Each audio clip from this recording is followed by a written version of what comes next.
आज सारा भारत वर्ष आमर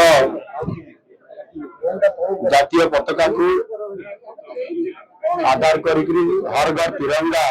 ये कार्यक्रम चलुची। ये तिरंगा हर घर तिरंगा ये रैली सारा देश रे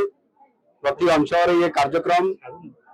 गत 12 तारीख 13 तारीख आज 14 तारीख 3 दिन पर्यंत कार्यक्रम चलुची। आज आमर कटक सदर 42 मौजा अंचल आज हर घर तिरंगा ये यात्रा ये रैली कार्यक्रम रे आज मुझे जोग देछि। ये तिरंगा रैली रो मुख्य उद्देश्य होची आमर जातीय पताका को सम्मान देवा एवं तार सुरक्षा एवं सम्मान या को आधार कर किभली भाव में व्यापक भाव में जनसचेतनता करवा लोक मान पाखरे खबर पहुंचेबा कथा जे जातीय पताकार महत्व एवं तार सम्मान कौन आ से दृष्टिकोण आज ये कार्यक्रम सारा भारत वर्ष माननीय प्रधानमंत्री जी ताको आरंभ करथिले एवं प्रति राज्य रे प्रति अंचल रे कार्यक्रम को प्रति वर्ष गत वर्ष आरंभ होइतिला एवं ए वर्ष भी ये कार्यक्रम चालुची।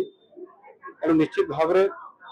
जातीय सुरक्षा राष्ट्रीय सुरक्षा कथा ता सहित आम जातीय पताकार सम्मान ये समस्त कथा को आधार करी ये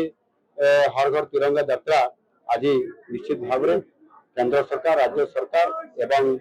समस्त नेतृवृंद को सामिल कर योजना करा निश्चित भाव में यह गोटे राष्ट्रीय एकता बहुत बड़ा गोटे ये हूँ संदेश।